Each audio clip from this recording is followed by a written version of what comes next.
impossible to know everything about anything, and thus we remain perpetually curious and perpetually novice. This is our flag and our mascot, Franklin. The light and bulb represent the receipt of knowledge, the enlightenment of illumination, the resonance of truth understood. It awakens us, excites us, and makes us hungry for more. Curiosity Club is married by our fellow artisan at Fort George Brewery in Astoria, Oregon. And now let's give a warm Curiosity Club welcome to Anne Richardson and of the Oregon Cartoon Institute and historian Carl Abbott. Thank you.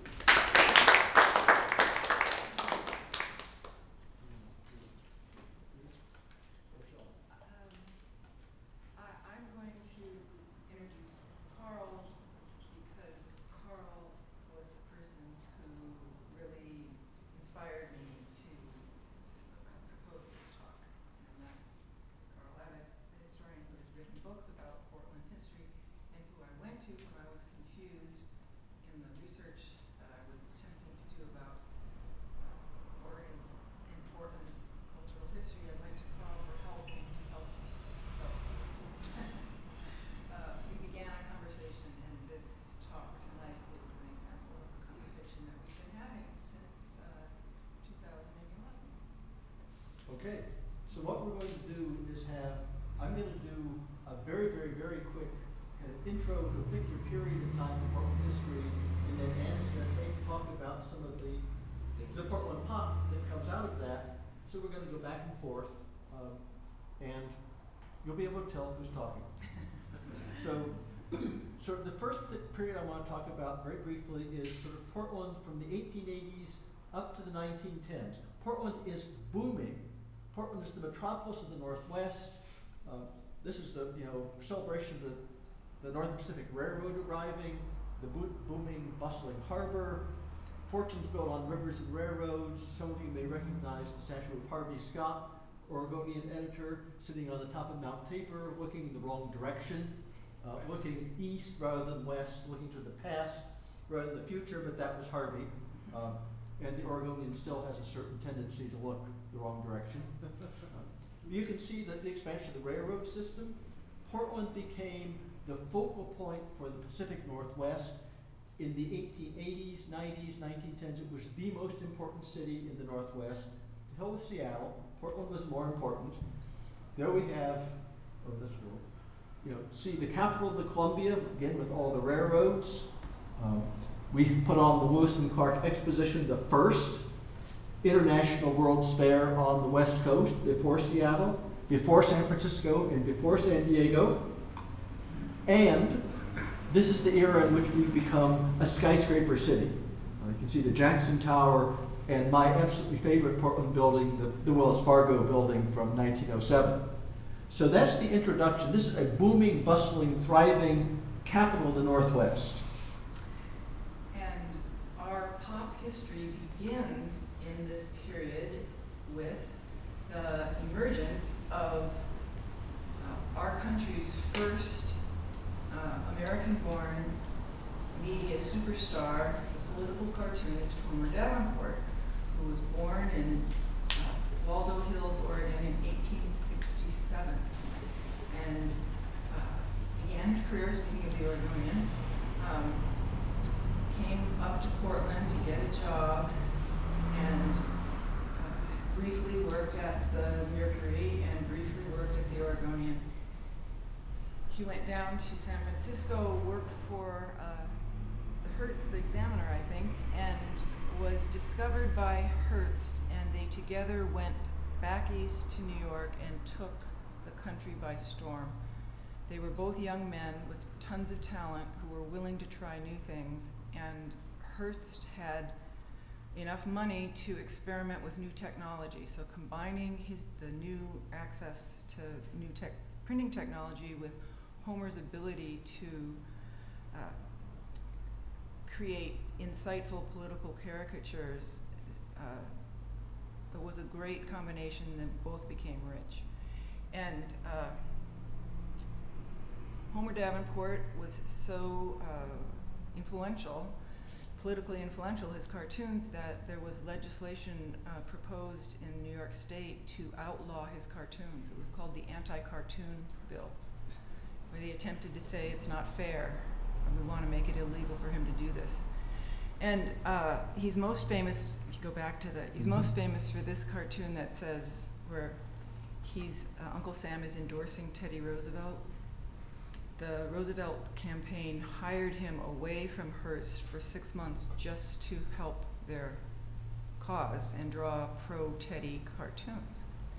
So what's interesting to me about Homer coming from, he grew up in Silverton. That fact that Homer grew up in this small rural town, everyone in New York perceived him, as he encouraged them to perceive him, as a small town boy, a hick. He wrote a book called Homer Davenport, A Country Boy. And actually, he was related to Teddy Roosevelt's vice president. He had family who was, he had cousins who were in railroads, like railroad tycoons, cousins that were the Smith brothers in Chicago, who were part of the Associated Press. So he was like everything you would not expect to see from a country boy. But that is how he presented himself, because it's true, he grew up in Silverton. So, and his father was a politician here in Oregon. So he grew up very politically immersed. His great uncle was the first native-born Oregon governor. I think it's Theo Gear. But what happened with Homer Davenport is that here in Oregon, everyone saw Oregonian make tons and tons of money cartooning. And there are people who believe that his early success and very visible success helped trigger this regional strength, because we then went on to have quite a series of important cartoonists. But Homer was the first. And if you think about 1867, how early that was, we had been a state for 8 years, and his father arrived on a wagon train. His mother, I think, was born here. But that's the story of our first pop star. He was part of the 1905 Lewis and Clark Exposition. He was a exhibit. He appeared with his family, and they lived in one of the buildings, and you walked by and said hi to him. And he was one of 2 pop stars, the other being Joaquin Miller. Older than Homer, not quite as famous, but also made his name in newspaper poetry, books, and plays. But where are we time-wise? Oh, about time. Okay, so that's the first pop star that Portland produced, and it's the interesting thing to remember is Oregonian, because that's going to play in the next stage. So the next stage is the 1920s into the 1930s. This image of Portland, this is Portland pretending to be New York, and it's from the city's annual report in 1930. And that's a Burnside? That's probably the Burnside Bridge. Wow. You know, Wow. we haven't quite built those towers yet, but it's kind of the sense of aspiration and energy in the 1920s. The mayor was actually a pop figure, George Baker, who had served 4 terms, was a theater impresario. He's the kind of guy, politician who never met a voter he didn't like. So it was a kind of jazz age sense in the community. And we have the city beginning to grow. You know, the east side is booming in the 1910s and 20s. Neighborhoods like Laurelhurst and Irvington and Eastmoreland and Overlook and Rose City Park. This is the era in which that middle class east side is served by huge anchor high schools. This is Jefferson, Grant, Cleveland. These become the community anchors. It's anchoring a very, very solid middle class east side, but there's also the immigrant west side. So you have the tension between these two aspects of the city. This is the image of the street is first just about where the freeway would now come across in southwest Portland. So things have changed, and this sets us up for our next key figure. Some people, depending on what you value, would say that Mel Blanc is the most influential Oregonian ever produced. In terms of people hearing his voice around the world, there probably isn't another Oregonian who's heard as often and by as many people, because he was the voice talent for Warner Brothers cartoons throughout the golden age of Hollywood animation, and in many cartoons he was the voice of all of the characters. So his credits on the Internet Movie Database, where they list every movie that you appear in, he has the longest list of credits in the whole database. He has over 1,000 credits, and which is appropriate because he was nicknamed the man of 1,000 voices. But Mel Blanc moved to Portland in 1915. So as Carl was explaining, the city was very wealthy, or prosperous, I guess is a better word, but maybe both. And he was born in 1908 in San Francisco.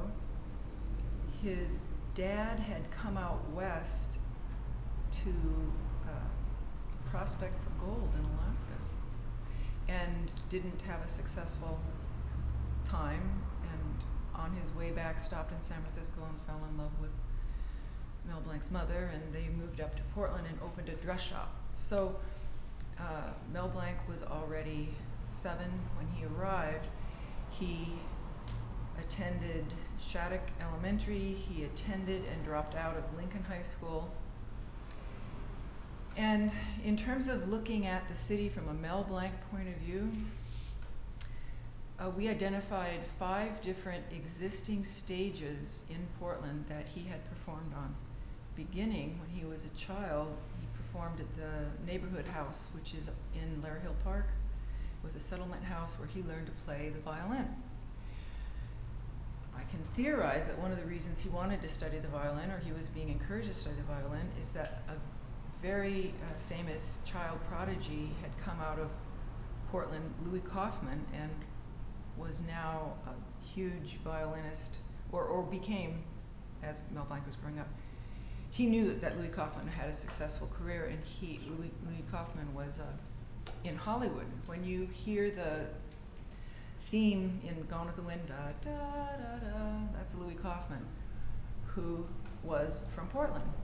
So Mel Blanc grew up in a city that was stuffed with theaters, vaudeville and movie houses, and because movies were silent, they had to have live accompaniment by musicians. Large theaters had 8-piece orchestras, small theaters had 1 person at an organ or piano.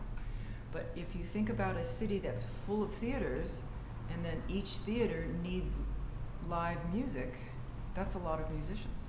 So the town had lots and lots of live music. Mel Blanc grew up surrounded by movies, live music. He hated school. Oh, and newspapers. He sold the Oregonian on the street. Well, he avoided going to school as much as possible and dropped out to become a musician. So some of the other stages that are still in Portland, he was discovered performing in the basement nightclub in the Multnomah Hotel, which is now the Embassy Suites. And he was singing a novelty song. He was a singer as well as a musician. And he was singing a novelty song, and a member of the Hoot Owls, which was a radio program that began in 1922 and went through like, I don't know, 31 or something. He was recruited to join their cast, and this started his career as a voice artist because they wanted him to do voices, to sing, to contribute to what was a live show. They couldn't do taped. And it was improvisational humor organized around that idea that it was a monthly meeting of a fictional fraternity with crazy initiation rites that they would describe to people. They would have guests on and they would describe to people over the air that they were doing these things to these people that they weren't really doing, or maybe they were really doing.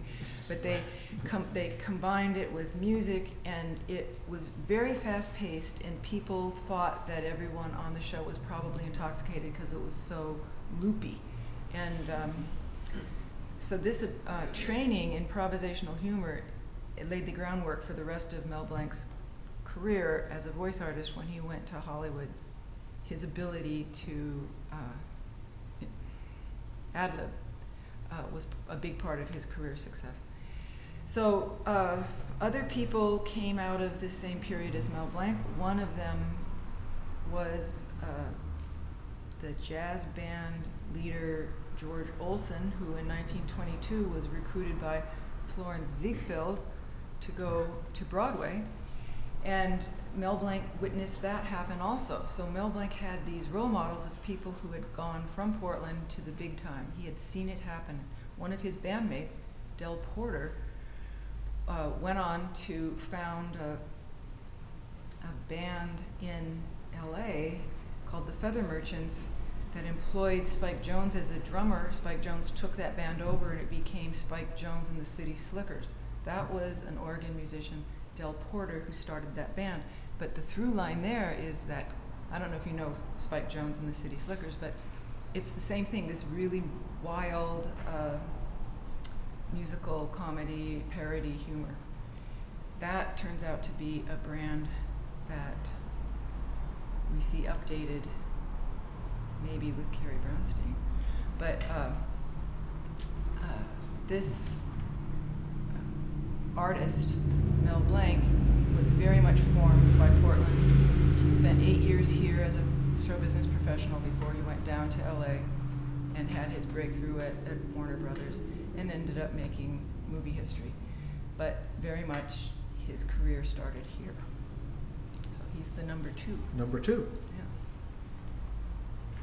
We have an interlude where not much happens. The 1950s, Portland was a boring, mildly corrupt, uninteresting place. And you may note that at the end of the 1950s, Seattle had a World's Fair and got a Space Needle. And what did Portland get? We got the Paul Bunyan statue. So that's... We got the Memorial Coliseum. Well, yeah. Paul Bunyan statue is more interesting.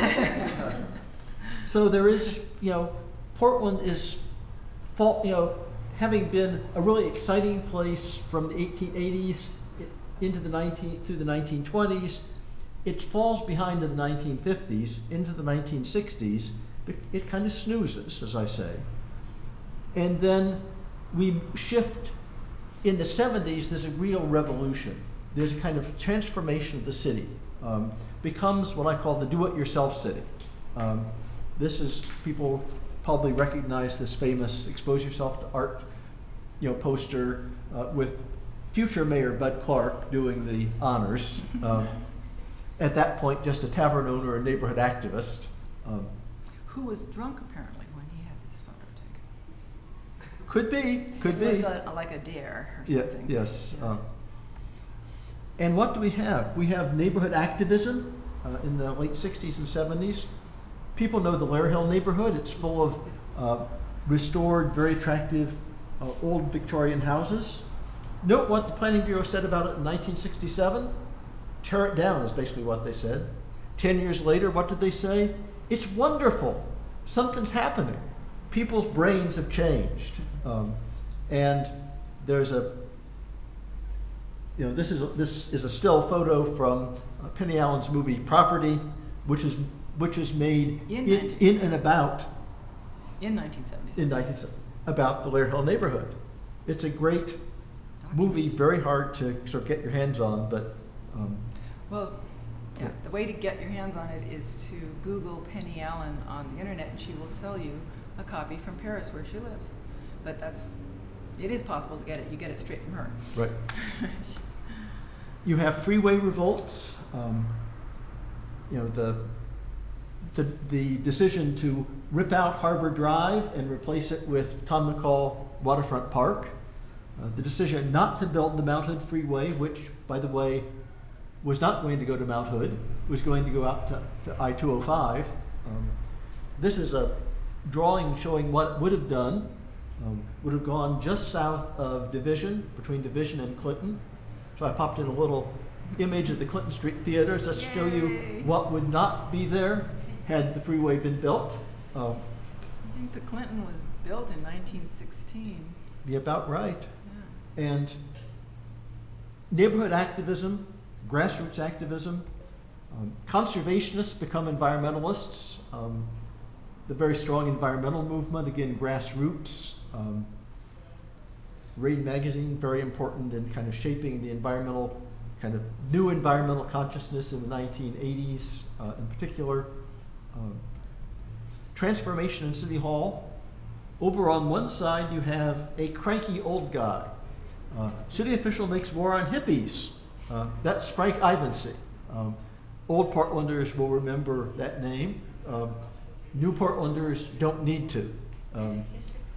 And on the other side we have Neil Goldschmidt, the boy mayor of Portland, and then Charles Jordan, the first African-American city council person. So there's a political transformation in City Hall in the 60s and 70s. Old white guys are replaced by mostly young white guys plus Charles. And we're now moving on. I don't know what order you want to. Yeah. All right, this is, Carl is right. Something happens in the 1970s in Portland. But I want to explain what people were doing in the 50s when he says nothing was happening. They were all at the movies. That's what was happening. Portland was movie crazy then, just as it is now. We have always had way more movie theaters than is normal. This started at the beginning and it has stayed true. We are a movie-loving city.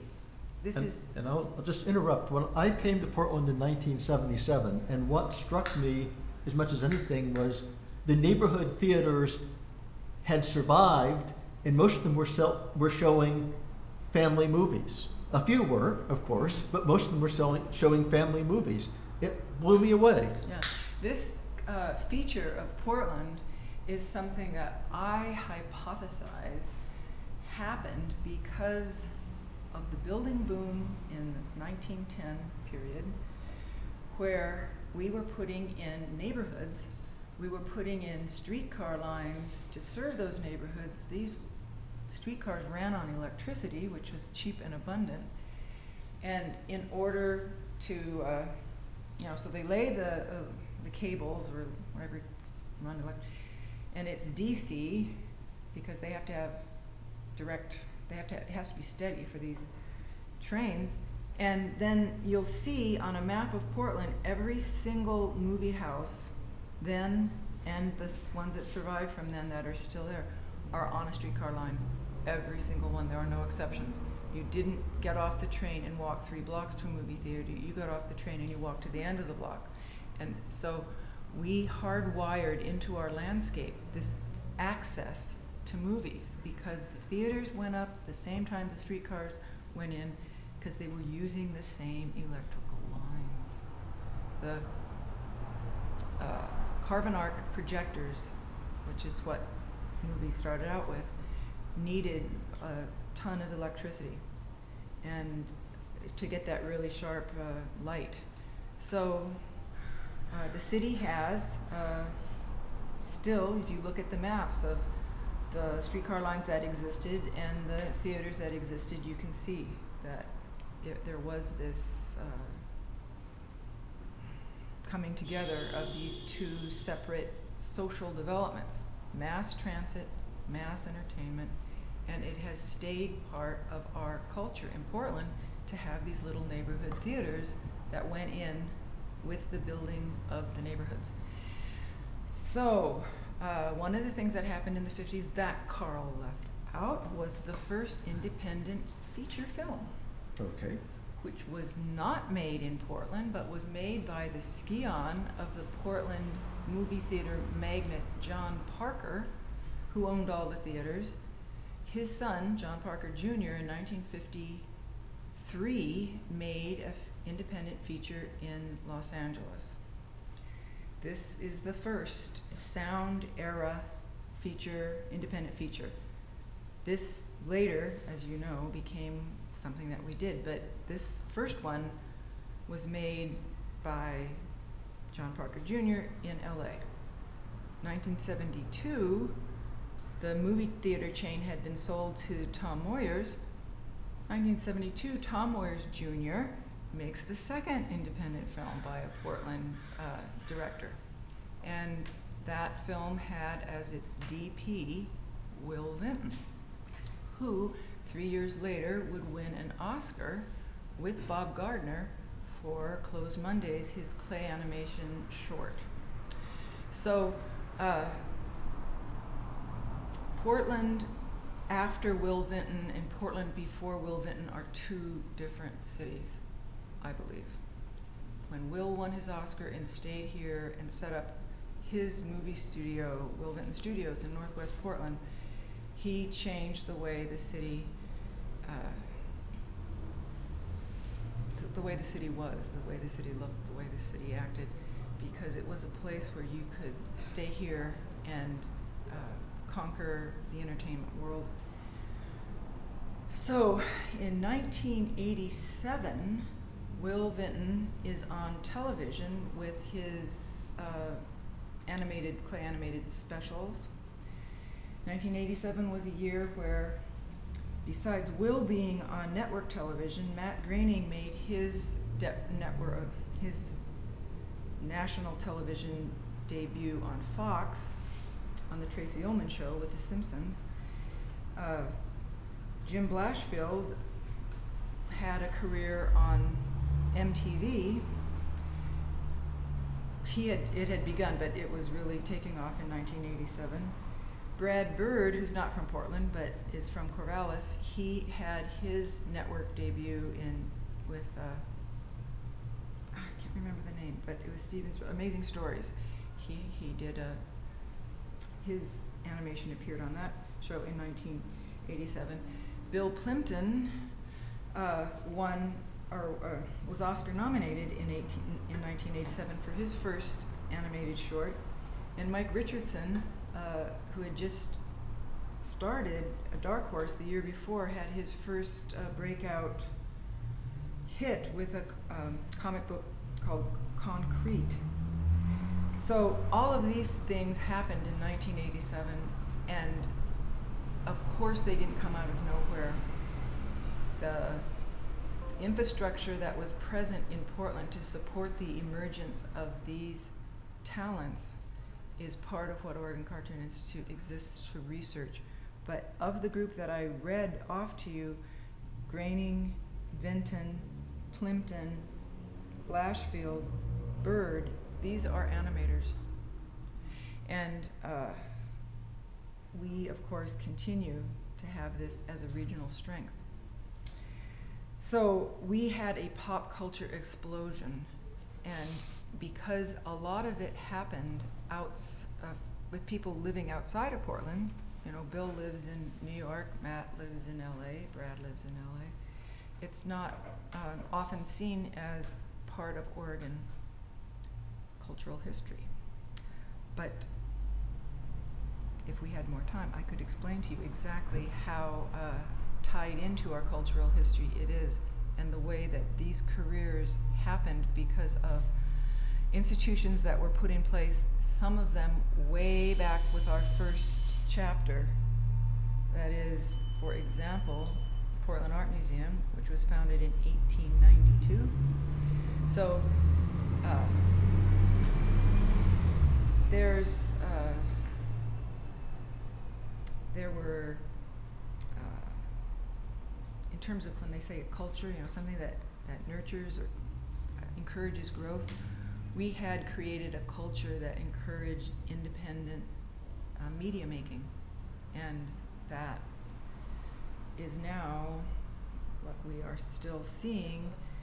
What's interesting to me is that it went straight to television, that we went from being newspaper, which was what Homer Davenport was his method of expression, radio and movies, which was Mel Blanc, and then this group that, with the exception of Bill Plimpton, all were artists who were pop culture practitioners, who chose pop culture and wanted to express themselves in pop culture.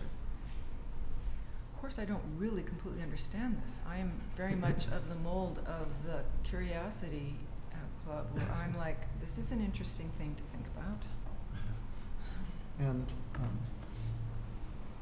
So just a commercial for Jim Blashfield's music videos. He did one with Michael Jackson. This is the one I have shown here is Talking Heads and She Was. If you don't know the song, YouTube it. It's a great video. It's all Portland scenes.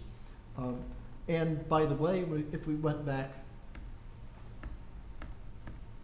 well, we could to Penny Allen. Oh, we skipped over Penny Allen. That was because Penny's not a pop culture practitioner, but right, Penny's very important. Yeah, and Gus Van Sant got his start in the movies working on property. Yes. So. And here's what's interesting is that there's actually a television beginning to Penny's career. Okay. Penny was a theater person who was teaching theater at Portland State. Portland State is one of those institutions, also plays a big role in our film history. She was teaching at Portland State, and she had a cable show with the signal on this cable access was so weak, it was just for the Lair Hill neighborhood. You could only get it within that neighborhood. And she and Eric Edwards, her DP on property, who's now an A-list Hollywood cinematographer, had a cable show. And because they had established this working relationship, Penny got it into her head that she wanted to make an independent feature film. She was the first independent filmmaker in Portland whose father didn't happen to own all the theaters in town. And she had to find the money. She paid her crew, and she was so resourceful. She's from Pioneer Stock. She's so resourceful, she wrote a Sita grant so she could pay Gus Van Sant to be her sound man, and she could pay Eric Edwards to be her cameraman. And I guess she paid her actors, who included Walt Curtis and Cork Hubbard, who went down to LA and had a career. But the Sita program, Sita stood for Concentrated Employment Training Assistance. And it was a federal program so that if I had a grocery store and I wanted to hire someone to be a janitor, I could apply for a grant so that I could train this person how to be a janitor, and the government would actually supply the salary, and I would supply the training. So Penny wrote a grant so she could train everybody how to make a feature film. And she got the grant. And that's how she made property, which, as Carl said, has this very important place in our history, because she gave first, not just that it was the first feature that was made in Portland and that Gus, who was not yet anybody, worked on it, but she supplied him with a manuscript for Walt Curtis's unpublished memoir, Mala Noche, which then 7-8 years later, Gus adapted and made into his first feature. So we're now entering the current century. We promised 3 centuries. We started in the 1880s with railroad building. We're now in our current century. And our opinions are probably not much better than your opinions as to Portland versus Portland. What's the balance of, what's the character of this place right now? Is it funky bicycles, or is it good transportation, wonky transportation planning, bridge, bicycling? Those are kind of these two sides here, so I was trying to get in that image. It's, in many ways, the do-it-yourself kind of neighborhood activism, do-it-yourself politics has also become very much a do-it-yourself entrepreneurship, kind of the small-scale entrepreneurship that's characteristic of a lot of Portland right now. Little bicycle manufacturers, and the microbrewing business is now big business, but it's also small business, and fashion, and a whole lot of other things. So it's kind of a do-it-yourself kind of culture, coming into the entrepreneurial side, where the arts clearly have to be also situated. I think there's a lot of continuity between older and newer generations of artists, who in many ways, it's not just that Ursula Le Guin lives up in Willamette Heights and Colin Malloy wrote a book, wrote some books about Forest Park, but there's more connection than that, I think, in a kind of sense of a kind of quirkiness about how you go about thinking about place. And this is also, I call it policy wonk paradise. I just retired from teaching in urban studies and planning at PSU for 35 years, so it's our job to train policy wonks and planners and that kind of stuff. But we have, in fact, attracted, over the last 20 years, far more than our fair share of people in their 20s and 30s with college educations. We are full of people with good educations, with bright ideas, who want to make something happen here in this place, whether it's in politics, whether it's in business, or whether it's in the arts. And we then end with Portlandia. So I am the person who can say back to Carrie Brownstein when she says in an interview that Portlandia could have been made in any city across the country, which she has said in several interviews. Because people like to say to her, is it really Portland? Is it about Portland? And she says, no, we could have made this show and it could have been about Scottsdale. And I say, as I'm sitting there thinking over the history that I know that the city has for supporting independent media makers, and I think it's actually not true, Carrie. I mean, she might mean in terms of the content that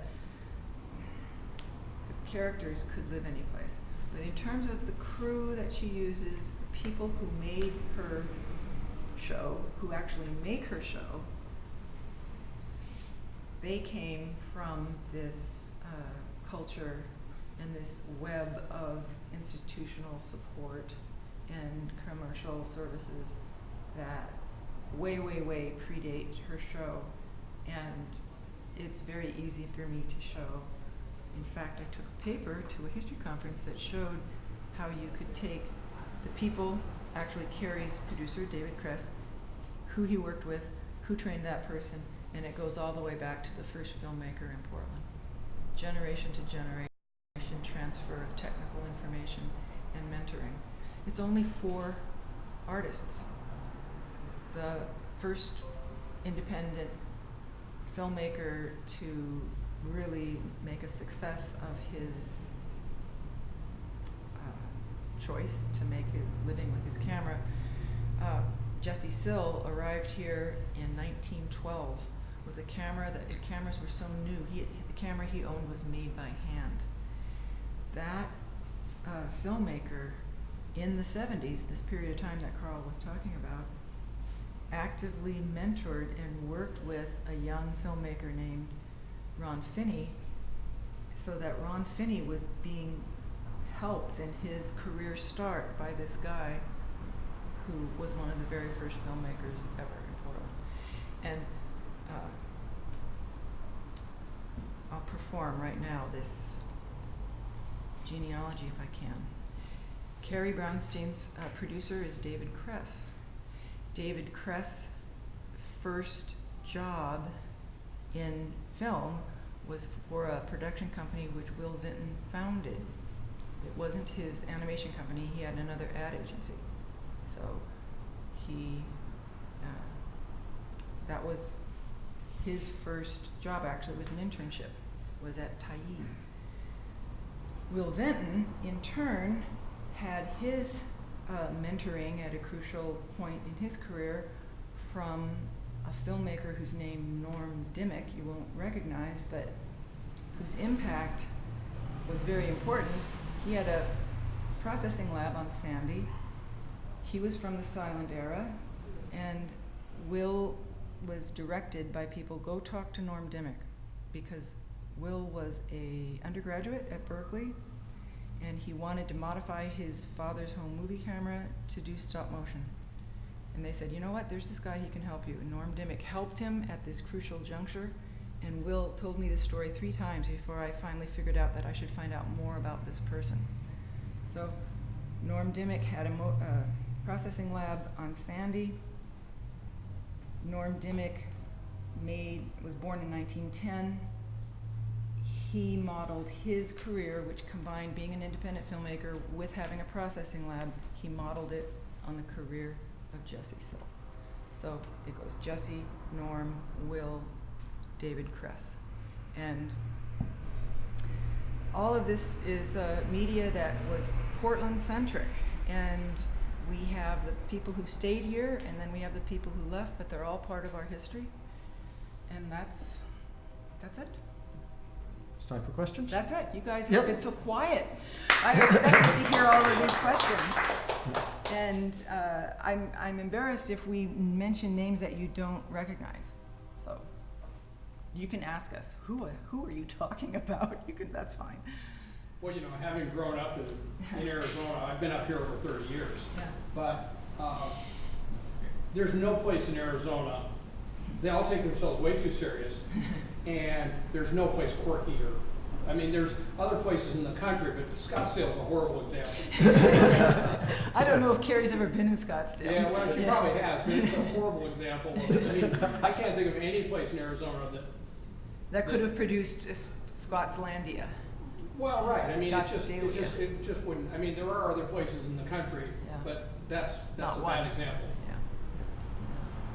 So I'll just make one other connection here in this middle photo of the Portlandia image. You see Carrie, and then 2, at the table back, a couple of tables back, one of the extras there was one of our office staff in the Urban Studies and Planning Department, who fit just right into Portlandia. And when she showed up, went to the costuming people, and they took one look at her, and they said, You're fine. "You're perfect." So it all is connected. Yeah. So my father growing up, he lived in the Irvington neighborhood, and I remember as a kid going to the Irvington Theater, and I know the building still, and so it's a sign. Is that the same building? I think it's a new building with the same sign. Oh, really? Yeah, I went to that theater when I was young, and I like you, I assumed it was the same building because of the sign. And Yeah. then my husband, who's a film person, says, no, it's not the theater because it doesn't have the side in the, it can't have the Kiosk. screen. It should have this big, whatever you want to call it. So he said, no, it's not. Okay, because I remember walking downstairs to go to the movie theater, so I wonder if maybe that was my question, is that still down there, or is part remnants I don't of it? remember that at all. I remember I saw McKenna's Gold there. Oh, okay. What did you see? I can't remember. It was the era that the Hollywood was the only big theater in my neighborhood aside from that. So we would go to, I remember seeing Empire Strikes Back at Hollywood because there was no Regal. There was Was no, it a dollar theater at that time? No, it hadn't. It was the premier movie theater on the east side. So that's where you would go to see a premiere. So that's why I saw Empire Strikes Back, the first screening of it there. And I remember later, in towards the end of the 80s or mid 80s, the Lloyd cinemas all started happening and it changed, the dynamic completely changed. Matt Groening told a funny story about the Hollywood. They lived in the West Hills, and sometimes there would be 2001 would be at the Hollywood because they had the Cinerama screen or whatever. But so on the rare occasion, the family would make a pilgrimage to the exotic wilds of the East Side. And Matt was young the first time they they did this, and they said, we're going to Hollywood. And he was like, wow, I've always heard about Hollywood. And they get to the theater, and he looks around, and he's like, this is Hollywood? Yes, the Hollywood neighborhood. And he's like, wow, it doesn't look so big. What's so special about this? So the Hollywood went up in 1926, and just before the coming of sound in 27, which then altered the landscape for movie palaces, but these smaller movie houses survived that transition. And, yeah. Didn't a lot of the neighborhood movie theaters kind of go dormant? And then, you know, I would kind of attribute maybe the McMinimums as some of the guys that were part of that resurgence of, you know, by their mix, they're off, you know, they're just before video release, and they're serving food and alcohol, and as to be part of this resurgence of neighborhood theaters.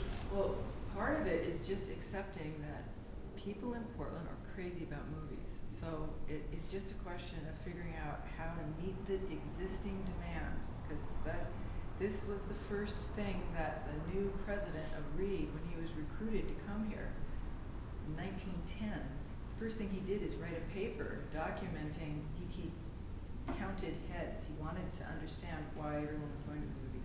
And he was worried about the young people going to movies. So he documented that the average Portland teenager was seeing a movie a week, or some outlandish number to him that he thought we should know more about this. But that document ends up a tribute to how movie crazy people were when movies weren't even features yet.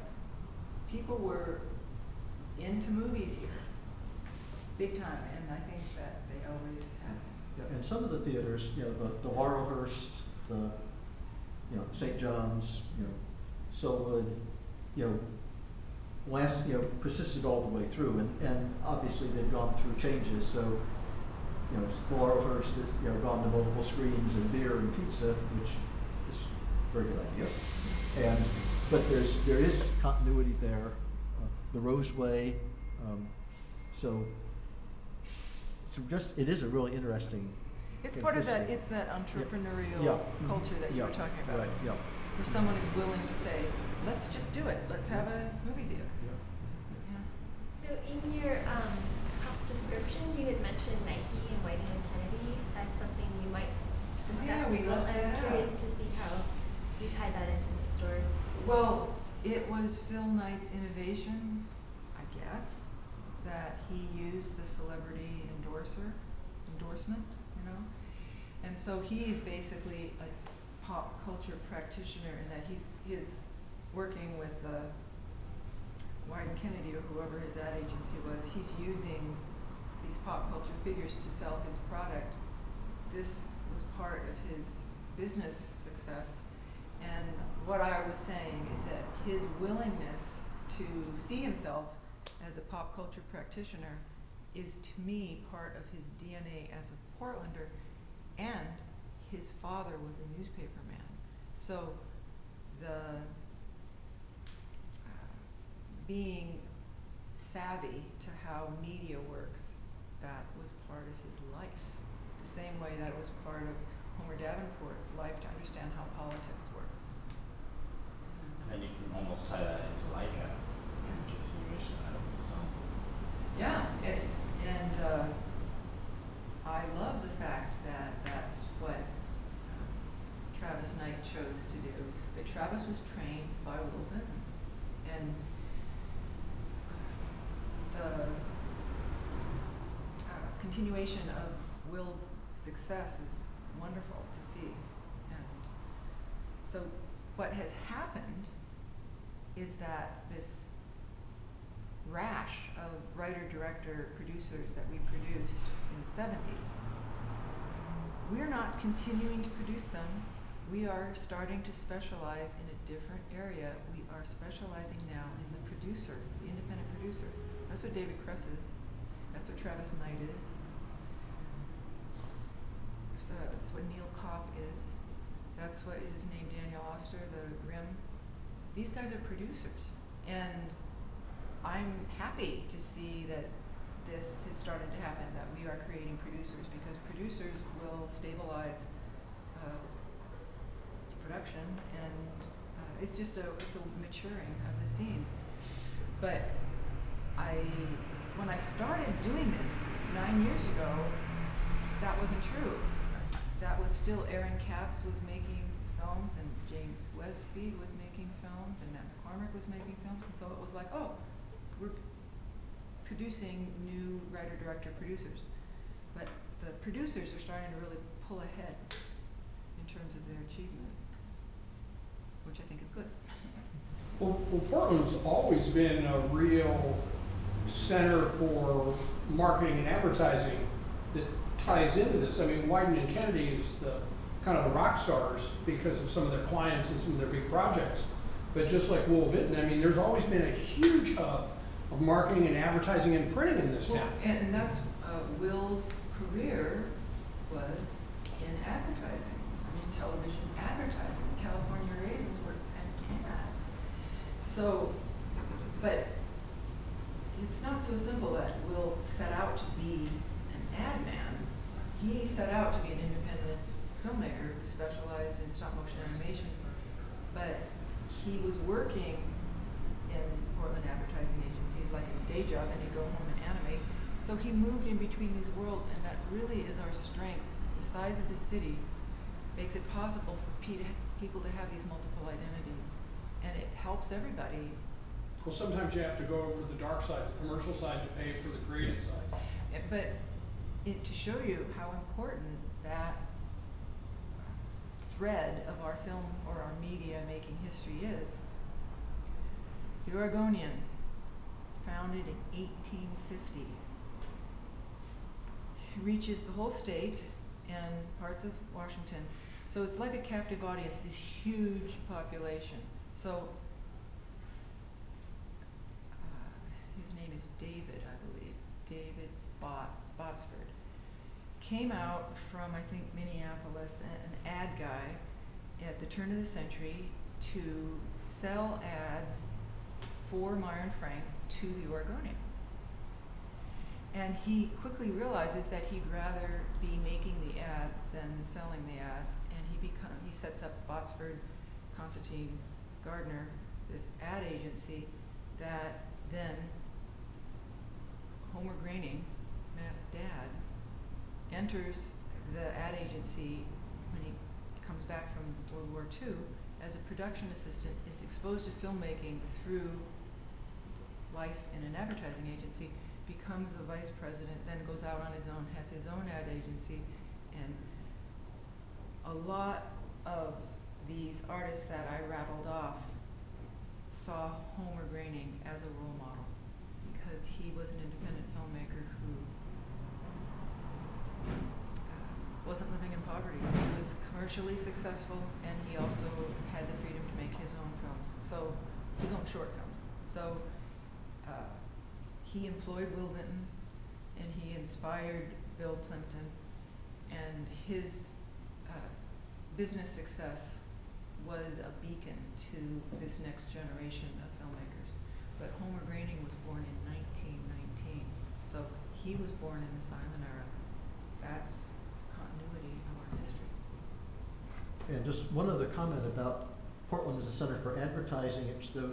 Portland has been, the commercial and financial services center for, all of Oregon and parts of Washington and Idaho for 150 years, which is why the Portland economy has been more stable than the Seattle economy, which is a boom-bust economy.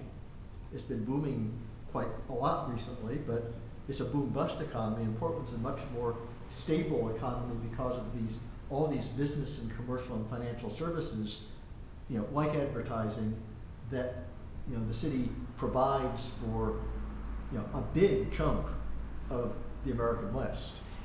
Both Gus Van Sant and Matt Groening had dads who worked for the sportswear companies.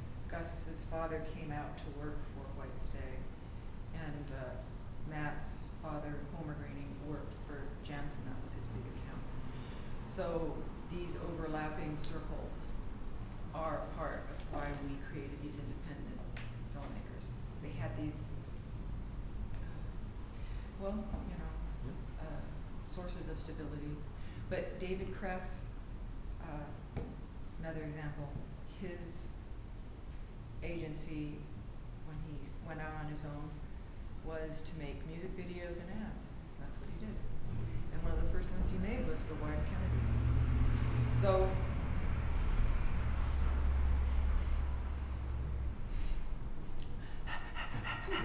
yeah. Do you have, so you talk about a lot of these people that were kind of unique